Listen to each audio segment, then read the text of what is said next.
네, 오늘도 함께 예배 드리게 돼서 매우 기쁘게 생각하고 하나님께 영광을 돌립니다. 저는 운전을 한 지가 약 한 30년 정도 됐어요. 30년 가까이 운전하는 가운데 정말 생각만 해도 온몸에 이렇게 소름이 끼칠 정도로 두 차례 큰 사고를 당한 적이 있습니다. 한 번은 서울에서 당했고 한 번은 미국에서 제가 사고를 당했는데, 서울에서 사고는 제가 지방에 가서 집회를 인도하고 밤새 운전해서 올라왔습니다.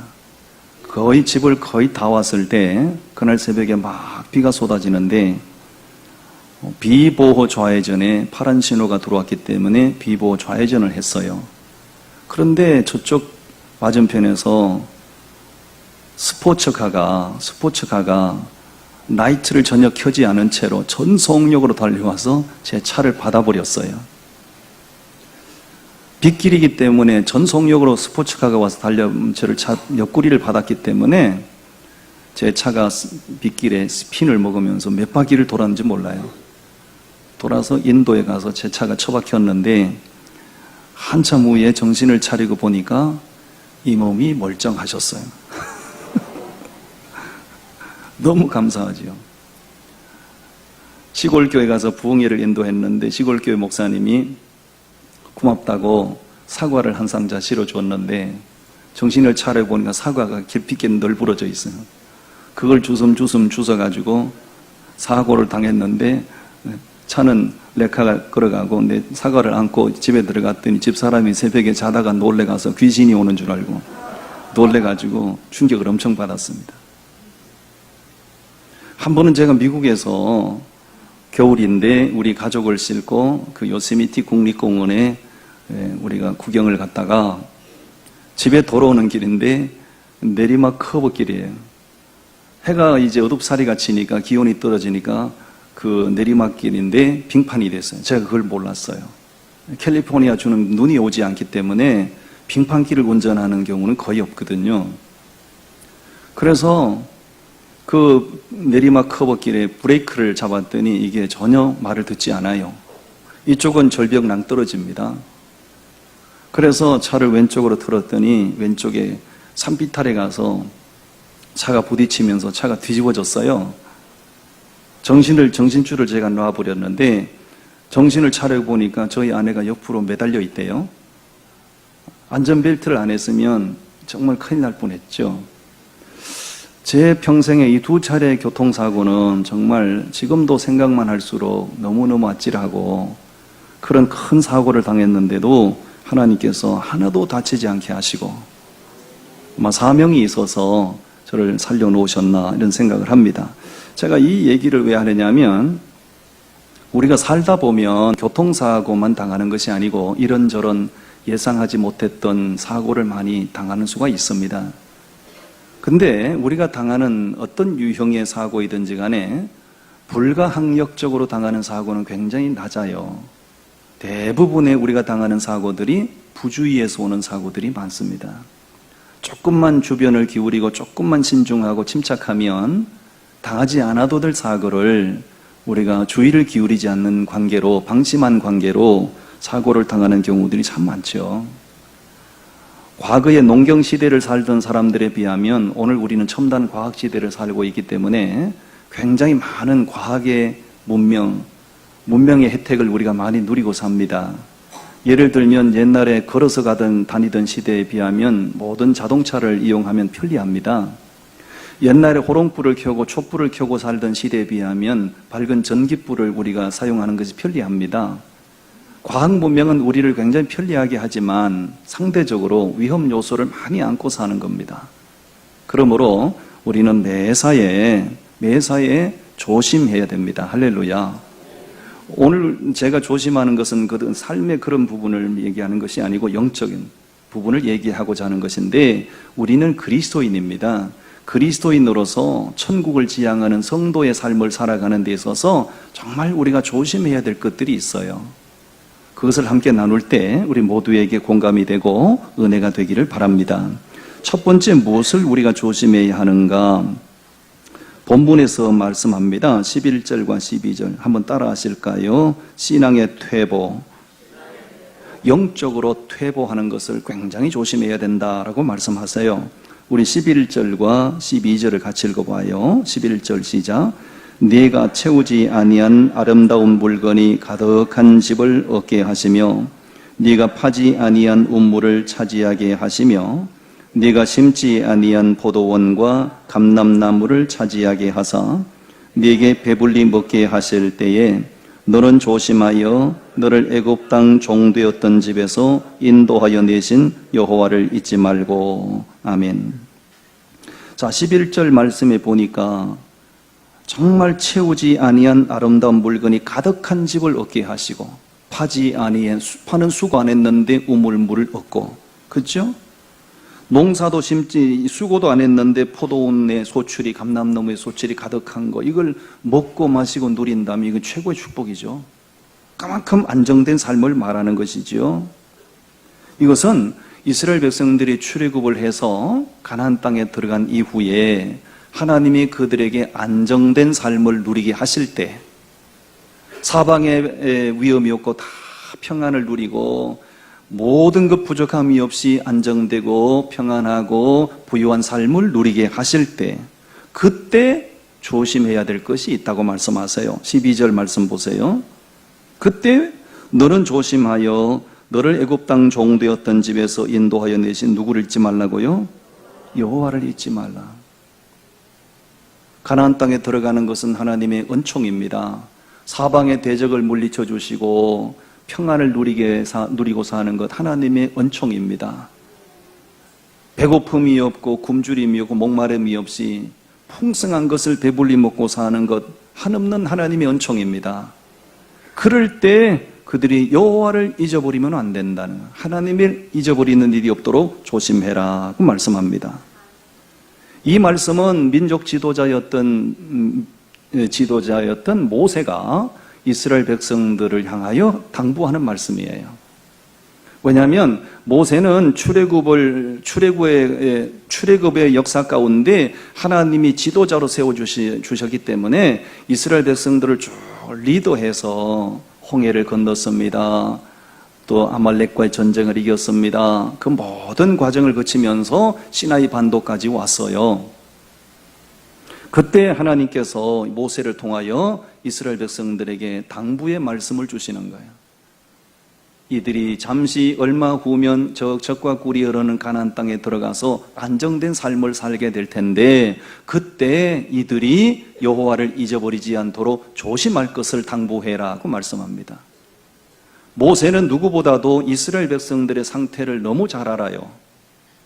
어쩌면 이스라엘 백성들보다도 모세가 이스라엘 백성들을 더 잘 알아요. 왜? 지도자의 위치에 서 보면 백성들의 그 모든 상태를 다 알게 됩니다. 이스라엘 백성들은 한마디로 말하면 이 업앤다운이 너무 심한 백성들이에요.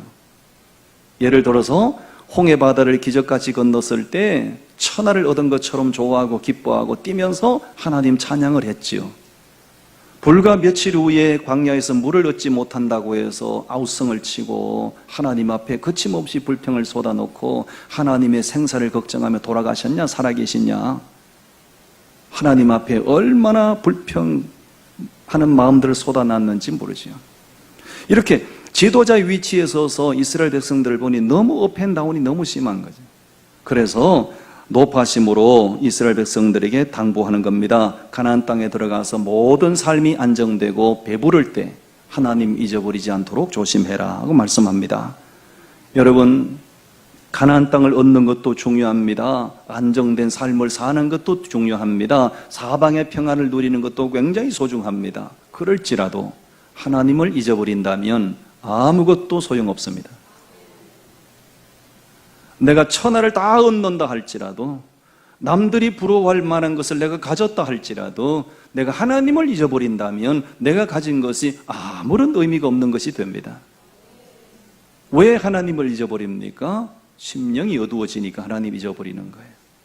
하나님을 향하던 시선이 엉뚱한 데로 향하니까 하나님을 잊어버리는 거예요. 하나님 잊어버리는 일이 없도록 하라는 거예요.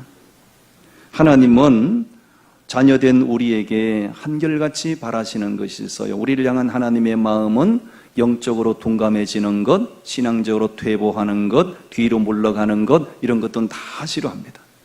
그런 일이 없기를 바라시는 겁니다. 히브리서 10장에 보면 이런 말씀이 있어요. 나의 의인은 믿음으로 말미암아 살리라. 또한 뒤로 물러가면 내 마음이 저를 기뻐하지 아니하리라고 말씀하세요. 신앙은 오직 전진만 해야 되고 신앙은 오직 올라가야 됩니다. 신앙은 뒷걸음질 치는 것은 좋지 않습니다. 정체되어 있는 것도 좋지 않지만 뒤로 물러가는 것 좋지 않습니다. 언제나 올라가야 되고 언제나 달려가야 되고 언제나 전진해야 됩니다. 아멘. 신앙의 침몰은 순식간이죠. 내가 은혜를 받았을 때는 천하를 다 얻은 것처럼 엄청나죠. 그런데 그 충만했던 믿음이, 그렇게 기뻐하고 뛰며 좋아했던 그 모습이 순식간에 뒤집어지는 경우들이 너무 많습니다. 신앙의 침체는 한순간에 올 수 있어요. 항상 우리가 영적으로 침체되지 않도록 뒤로 후퇴하는 일이 없도록 조심해야 됩니다. 제가 타이타닉호 배 사진을 준비했습니다. 이 타이타닉호 배가 이 사진상으로 볼 때는 별것 아닌 것처럼 보이시지요? 저 타이타닉호는 엄청난 유람선이었습니다. 길이가 296m, 높이가 20층 빌딩 높이입니다. 사진으로 그렇게 안 보이시죠? 건물 20층이면 엄청납니다, 여러분. 저 타이타닉호는 높이가 건물 20층 높이고 길이가 296m예요. 크기도 어마어마하지만 저 배는 그 당시에서는 최고의 혁신 기술로 제조가 된 배입니다. 그리고 바닥은 이중 구조로 만들었습니다. 가다가 부딪혀도 이중 구조로 되어 있기 때문에 물이 들어오지 않습니다. 물이 들어오더라도 16중 격실로 만들어져 있어요. 침몰할 가능성은 거의 없는 배입니다. 저 배가, 여러분, 전 배가 1912년도에 순식간에 대서양에 침몰해서 수많은 사람들이 수장이 됐죠. 그 당시에 저 배가 침몰한다는 것은 상상도 할 수 없는 일이었습니다. 왜? 엄청난 규모로 지어진 배고 혁신 기술로 지어진 배였기 때문에 그렇죠. 그렇지만 저 엄청난 배가 대서양에 침몰하는 것은 순식간이었어요. 저는 타이타닉호가 우리의 신앙생활에 주는 교훈이 너무 크죠. 우리가 은혜 받았을 때, 영적으로 충만할 때는 정말 변함이 없을 것 같지만 한순간에 우리 신앙이 침몰하는 수가 있어요. 항상 여러분, 신앙의 퇴보를 조심하시기를 바랍니다. 무엇 때문에 언제 우리의 신앙이 가장 많이 영향을 받고 퇴보를 하게 되는가? 목회 경험에 비추어서 볼 때, 예를 들어 건강했던 몸이 병이 온다든가, 부유했던 삶이 갑자기 뒤집어져서 가난하게 된다든가, 이런 원인들도 우리를 신앙을 침체하게 만들지만 가장 우리의 신앙을 퇴보하게 만드는 원인은 관계 속의 부딪힘이에요. 관계 속의 부딪힘. 신앙생활도 어쩔 수 없이 우리는 공동체를 이루고 관계 속에서 우리가 신앙생활을 이루어가는데, 이 한 공동체 속에서 관계 속에 부딪히고 관계 속의 부딪힘을 통해서 상처를 받으면 신앙이 침체가 돼요. 거침없이 곤두박질 치는 사람들이 많습니다. 참 희한한 것은 우리가 그리스도인으로서 세상에 나가서 불신자와 부딪힐 때는 믿음이 그렇게 심각하게 침체는 되지 않아요. 그렇죠? 불신자와 부딪히고 불신자와 싸우고 불신자와 부딪혔을 때는 어느 정도 타격은 받습니다만은 심각하게 신앙이 곤두박질 치는 경우는 거의 없어요. 그런데 희한하게 한 공동체 속에 있는 이 성도들 간에, 특히 한 교회 공동체 속에서 성도 간에 교우 간에 부딪히고 나면 너무 심각한 타격을 받아요. 여러분 그렇지 않습니까?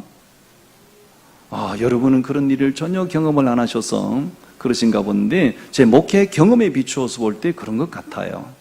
그래서 우리는 신앙의 퇴보를 하지 않기 위해서 관계의 소중함을 알고 관계 속에 상처 주고받는 일이 없도록 서로를 존중하고 서로를 아끼고 세우는 일에 소홀함이 없어야 될 줄로 믿습니다. 아멘. 신앙의 퇴보를 막기 위해서, 내 신앙이 퇴보하지 않기 위해서 서로를 소중하게 여기고 존중히 여기셔야 됩니다. 아멘. 자, 신앙의 퇴보를 하지 않도록 조심해야 되고요. 두 번째는 우리가 사소하지만 정말 조심해야 될 게 있어요. 이 말씨와 언어를 정말 조심하셔야 돼요. 말씨와 언어를 조심하셔야 됩니다. 우리 시편 39편으로 가서 말씀을 보겠습니다. 시편 39편 1절 말씀을 우리 같이 읽어봅니다. 시편 39편 1절 말씀 시작. 내가 말하기를 나의 행위를 조심하여 네 혀로 범죄하지 아니하리니 악인이 내 앞에 있을 때에 내가 내 입에 재갈을 먹이리라 하였도다. 아멘. 다윗이 말합니다. 내가 내 입에 재갈을 먹였도다. 입에 재갈을 먹이면 말을 못하는 거죠. 혀를 못 늘리기 때문에 말을 못하는 거죠. 다윗이 자기가 자기 입에 재갈을 먹이겠다고 말씀합니다. 누구 앞에 있을 때 특히 그렇게 하겠다는 거죠. 악인이 내 앞에 있을 때에는 특히 내가 내 입에 재갈을 먹이겠다, 이런 말을 해요. 왜냐하면 다윗은 악인들로부터 받은 상처가 너무 많습니다. 다윗을 무너뜨리고 다윗을 공격하는 악인들이 사방에 진을 치고 있었어요. 그 사람들로부터 당한 아픔이 너무 크고 많기 때문에 다윗은 반사적으로 악인들이 내 앞에 있을 때는 내가 입에 재갈을 물리고 말을 하지 않겠다라고 말씀해요. 왜 그렇습니까? 악인들은 바른 말을 해도 왜곡시켜 버립니다. 악인들은 선한 말을 해도 악한 말로 바꿔버립니다. 다윗은 그런 아픔을 너무 많이 겪었어요. 그래서 악인들이 내 앞에 있을 때는 내가 하고 싶은 말도 하지 않겠다. 좋은 말이라도 난 악인들 앞에서는 내가 조심하겠다, 이렇게 말씀해요. 그러면 왜 그렇게 많은 다윗의 주변에는 악인들이 많았을까요? 왜 다윗을 공격하는 사람들이 그렇게 많았을까요? 저는 성경을 보면서 그래서 그랬구나 하는 것이 제 안에 깨달음이 있었어요.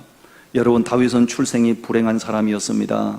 성장 과정이 불행한 사람이었습니다. 어느 정도로 불행했습니까? 부모 형제로부터도 외면당할 정도로 아주 불행한 사람이었어요. 그렇지만 그는 정직한 사람이었어요. 하나님께서 보실 때 그 다윗이 하나님 당신의 마음에 합한 사람이었어요. 하나님은 출신 가문과 어떤 그 사람의 스펙을 보고 사람을 택하여 세우시는 분이 아니지 않습니까? 하나님 당신이 보실 때 정직하면, 그렇죠? 그래서 하나님이 다윗을 이스라엘의 왕으로 택하여 기름을 부었어요. 그런 다윗을 바라볼 때 사람들이 저런 인간이 어떻게, 진짜 우리 사회에서 보잘것없는 저런 사람이 어떻게 우리의 왕이 되지? 저 사람이 어떻게 우리의 왕이 되지? 그래서 계속 다윗을 공격하기 시작했어요. 다윗을 찍어 넘기려고 하는 사람이 너무 많았어요. 사람들부터 너무 많은 아픔을 당하면서 다윗이 반사적으로 자기 안에 다짐이 생깁니다. 악인들 앞에서는 내가 입에 재갈을 물리겠다. 왜요? 악인들은 선한 말도 악한 말로 바꿔버립니다. 아무리 좋은 의도로 말을 해도 악한 사람들은 그것을 교묘하게 왜곡을 시킵니다. 요즘 우리는 언론 방송을 보면 우리가 볼 때 객관적인 입장에서 볼 때 이 사람이 말한 의도가 그게 아닌데 이쪽에서 떠드는 얘기 반응을 보면 완전히 이상한 것으로 해석을 해서 사회를 선동하는 경우들을 많이 봅니다. 여러분, 인간관계 속에서 일어나는 대부분의 문제들을 추적해보면 원인이 다 어디 있어요? 말에 있어요. 말에. 평안했던 가정인데, 다정했던 부부 사이인데 부부간에 나눈 사소한 말 한마디가 상대방의 감정을 자극시켜서 가정을 완전히 초토화시키는 경우들이 있습니다.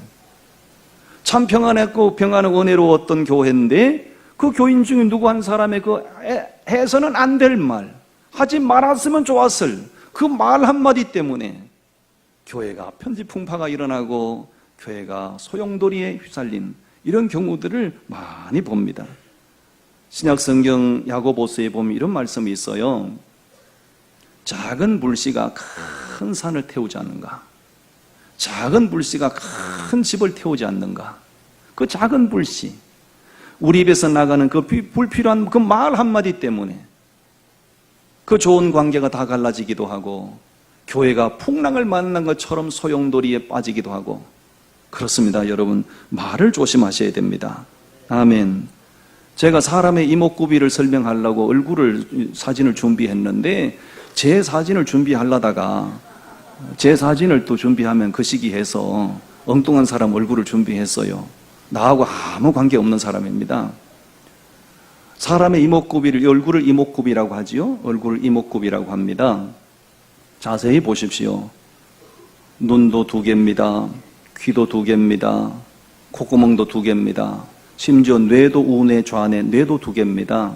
근데 유일하게 하나인 게 있지요. 입은 하나입니다. 하나님이 사람의 이목구비를 만드실 때 굉장히 창조적으로 만드셨고 굉장히 의도적으로 만드셨어요. 여러분, 눈을 왜 2개로 만들었을까요? 동시에 많이 보라는 거지요. 귀를 왜 2개를 만들었을까요? 많은 사방에서 들려오는 소리를 많이 들으란 얘기죠. 왜 우뇌, 좌뇌, 뇌를 2개를 만들었을까요? 많은 것을 생각하고 많은 것을 사고하라는 겁니다. 콧구멍을 왜 2개로 뚫어놨을까요? 하나만 뚫어놓으면 감기 걸리면 안 되지 않습니까? 그래서 콧구멍을 2개로 뚫어놓고 감기가 걸려도 한쪽으로 숨 쉴 수 있도록. 맞지요? 근데 입은 하나를 만드셨어요. 하나님의 의도가 뭘까요? 말은 적게 해라. 필요한 말만 해라. 바른 말만 해라. 그래서 입은 하나를 만드신 거예요. 이 해석이 자의적인 해석인지 아무리 생각해도 내 자의적인 해석은 아닌 것 같고요. 하나님의 의도가 확실해요. 아멘. 여러분, 사회가 왜 시끄럽습니까? 세상이 왜 혼란합니까? 하나뿐인 입을 가지고 2개 달린 것처럼 말을 많이 하니까 시끄러운 거예요. 말을 적게 하라고 입을 하나를 만들어 주셨는데 너도 나도 너무 많은 말을 하니까 세상이 복잡한 겁니다. 미국에서는 100명이 모이든 10명이 모이든 대화를 하잖아요. 내가 먼저 말을 하면 상대편이 다 경청을 해줍니다. 그리고 내 말이 끝나면 저쪽에서 제가 말하겠습니다. 의사표시는 그 사람이 차례로 말합니다. 이게 대화의 품격이라는 거예요. 우리 마산 사람들은 10명이 동시에 말을 합니다. 그렇죠? 우리 부목사님 처음에 마산 데리고 왔더니 충격을 받아가지고, 목사님, 마산 사람들 희한합니다. 왜? 세상에 어떻게 동시에 10명이 동시에 다 말을 한다는 거예요. 여러분, 대화에는 품격이 있어야 되는 거예요.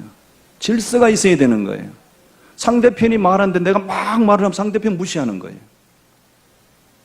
저는 뭔 대화를 하다가 엉뚱한 주제로 막 대화를 끌고 가는 사람이 있잖아요. 그런 사람 보면 이해가 안 됩니다. 대화는 품격이 있어야 되고, 대화는 질서가 있어야 되고, 대화는 기술이 필요한 겁니다. 사람의 입은 하나뿐이에요. 말을 적게 하셔야 되고, 불필요한 말은 삼가하셔야 되고, 필요한 말만 하셔야 돼요. 그것도 필요한 때에 필요한 말을 하셔야 됩니다. 아멘. 말을 조심하셔야 됩니다. 언어를 조심하셔야 됩니다. 여러분, 1982년도에 여기 마산 하만 옆에 어령의 우순경 사건으로 유명하지요. 여러분, 어령 출신은 조심하시기를 바랍니다. 어령의 우순경이, 여러분 신문 지금 기사 보여드리죠. 우순경이 말입니다. 국립파출소의 순경이었잖아요. 그 당시에. 이 사람이 25살인가 27살 밖에 안 됐어요. 온 동네 사람들 카빈총으로 다 쏴 죽인 거 아니에요. 온 나라를 충격에 빠뜨렸어요. 이 사건이 일어난 배경이 동기가 뭔지 압니까? 여름날에 우순경이 비번 근무를 쉬는 날 술을 한 잔을 먹고 집에서 우통을 벗고 낮잠을 자고 있었지요. 그 우순경 얼굴에 파리가 한 마리 앉았어요. 옆에 있던 그 우순경 아내가 파리 잡는다고 파리치로 뺨때기를 때렸네요. 파리 잡는다고. 그러니까 우순경이 이 여자가 미쳤나 돌았나. 우순경이 좌다가 뺨을 맞았으니까 이 여자가 돌았나 미쳤나 버럭 하면서 일어났어요. 그러니까 아내가 아이고 여보 미안해요 한마디면 끝나잖아요.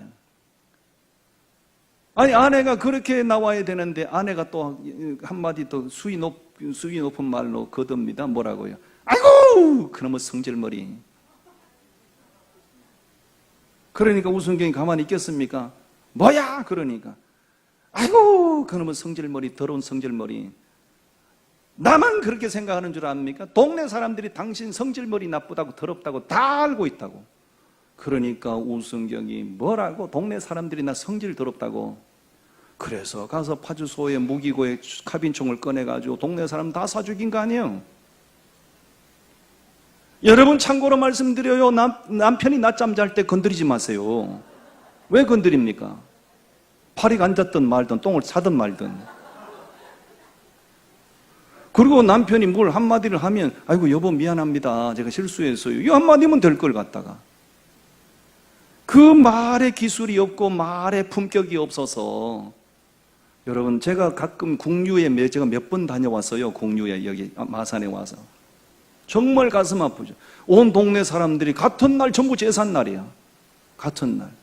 지금도 그 동네는 완전히 엉망진창이 됐어요. 세월이 많이 흘렀지만 이게 얼마나 어처구니 없는 일이에요. 말 한마디 때문에. 그래서 잠언서에 보면 뭐라고 말씀합니까? 자기 감정을 다스릴 줄 아는 사람은 성을 빼앗는 용사보다 낫다고 그러는 거예요. 옆 사람 격려합시다. 성질머리 잘 다스리소. 성질머리 잘 다스리시고 뿔뚝 성질 잘 다스리시고 말을 잘 말하세요. 침묵은 금이라고요. 침묵은 금. 불필요한 말은 자제하고 말을 많이 하려고 하는 유혹을 여러분들 자제하셔야 됩니다. 말을 많이 하려고 하지 말고 필요한 말만 적당하게 하세요. 아멘. 환경공해가 얼마나 심합니까? 봄철이 되면 미세먼지 엄청나죠. 여러분 미세먼지가 심각한 게 아니라 훨씬 더 우리를 피곤하게 하는 공해가 있습니다. 말의 공해입니다. 말의 공해. 말. 여러분 말을 조심하세요. 할렐루야. 아멘. 마지막 세 번째는 누가복음 21장에서 볼 수 있는데 우리의 삶이 방탕한 삶이 되지 않도록 조심해라 이렇게 말씀하세요. 우리 누가복음 21장을 보시겠습니다.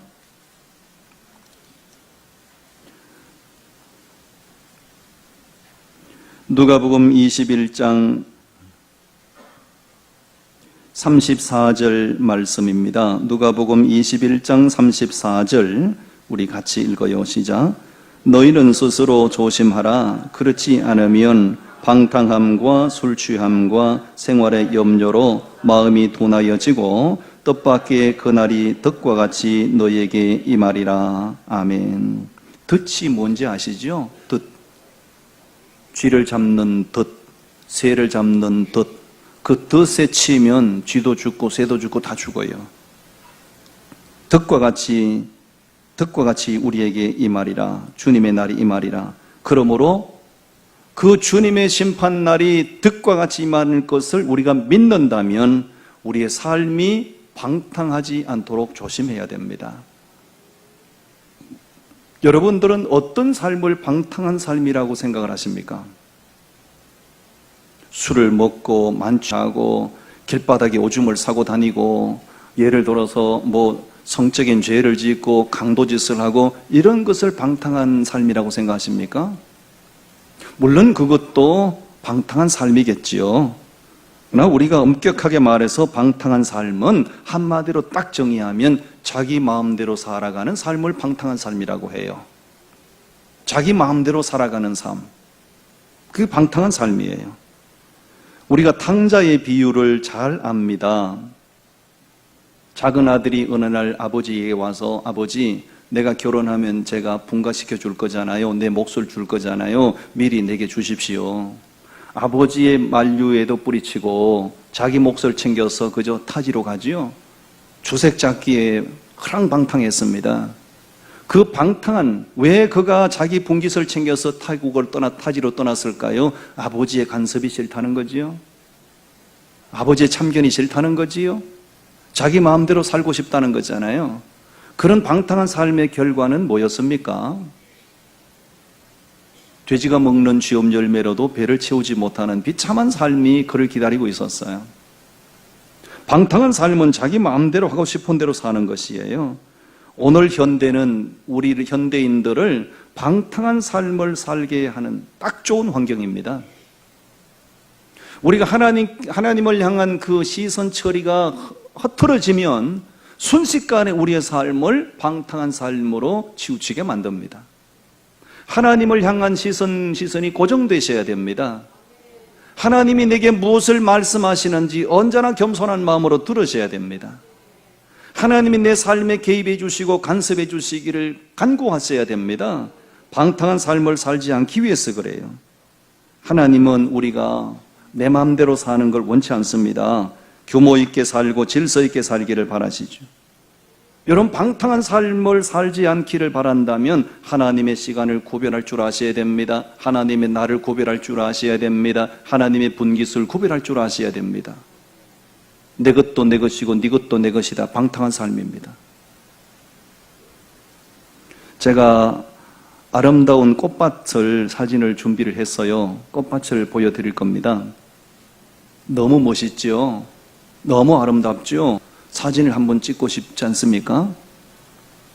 여러분, 뭘 보여드려야 이렇게 감정 표현을 좀 하실라나 모르겠네. 이 꽃밭이 얼마나 예쁩니까? 누가 봐도 이 꽃밭은 아름답습니다. 누가 보더라도 아무리 정서적으로 메마른 사람이라도 이 꽃밭을 보면 다 예쁘다, 아름답다, 다 그런 마음을 가지게 됩니다. 자, 제가 질문을 드리겠습니다. 이렇게 잘 가꿔진 멋지고 예쁜 아름다운 꽃밭을 망가뜨릴 수 있는 최고의 방법이 뭘까? 객관식으로 제가 문제를 드리겠습니다. 첫째, 1번 들어가서 발로 밟아버린다. 2번 재초기로 확 돌려서 잘라버린다. 3번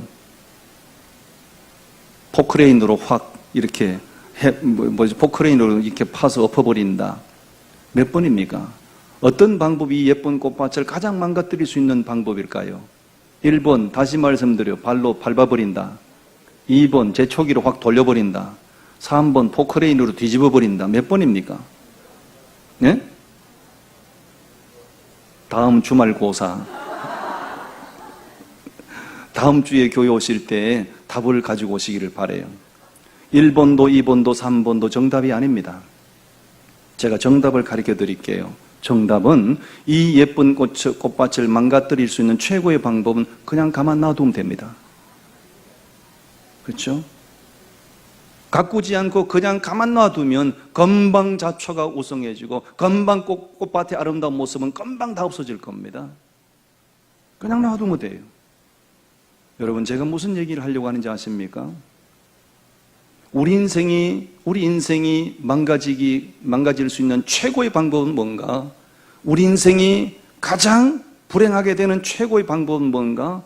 자기 하고 싶은 대로 살면 돼요. 간섭받지 않고, 통제받지 않고, 참견받지 않고, 자기 하고 싶은 대로 하고 살면 인생은 반드시 불행해질 겁니다. 인생은 반드시 후회로 가득 차게 될 겁니다.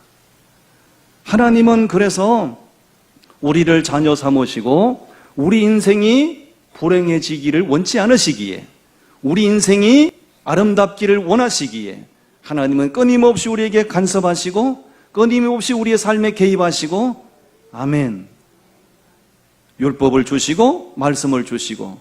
왜 그렇습니까? 우리에게 짐을 지우기 위하여 말씀을 주신 것이 아니라 뭐 하지 말아라, 뭐 해라, 이거 이렇게 살아라, 하나님이 간섭을 하시죠. 왜냐하면 우리가 당신의 자녀이기 때문에. 아멘. 여러분, 방탕한 삶으로 가면 안 되기 때문에 하나님은 우리에게 끊임없이 말씀하시는 거예요. 아멘. 하나님의 말씀이 캐논입니다. 캐논.